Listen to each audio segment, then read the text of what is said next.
বানৰ সংহাৰ অব্যাহত ৰাজ্যত ৰাজ্যৰ বান পৰিস্থিতি এতিয়াও অপৰিৱৰ্তিত প্ৰায়বোৰ নদীৰ পানী বিপদসীমাৰ ওপৰেৰে বৈ আছে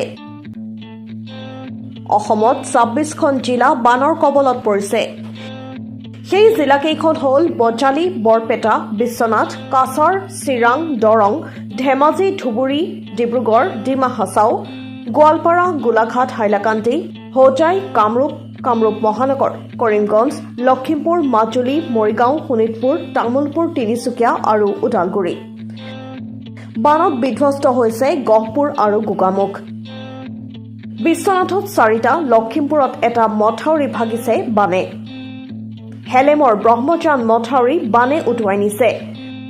প্ৰায় 18 মিটাৰ উটি গৈছে বানত গহপুৰত চেলেঙি নদীৰ ওপৰত থকা দলঙৰ এটা অংশ খহাই নিছে নাওবৈচাত বানে ভয়াৱহ ৰূপ ধাৰণ কৰিছে এই বানত আক্ৰান্তসকলৰ বাবে ৰিলিফ কেম্পৰো ব্যৱস্থা কৰা হৈছে বুধবাৰৰ দিনা বানত মৃত্যু হৈছে 12জন লোকৰ ইয়াৰে এজন বৰপেটা এজন বিশ্বনাথত দুজন কাছাৰত দুজন চিৰাঙত এজন দৰঙত এজন ধেমাজি এজন গোলাঘাট এজন কামৰূপ মেট্ৰ এজন লখিমপুৰ আৰু এজনৰ মৃত্যু হৈছে নগাঁৱত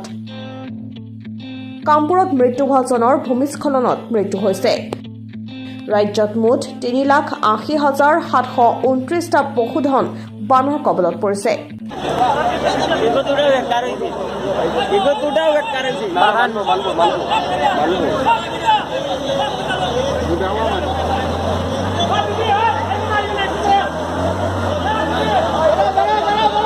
भाई साइड देना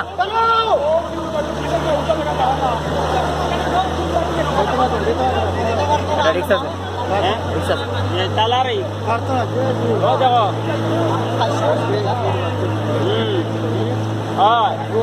ना ना भाई कैमरा सामने आया ना रे भाई मैं करूँ सर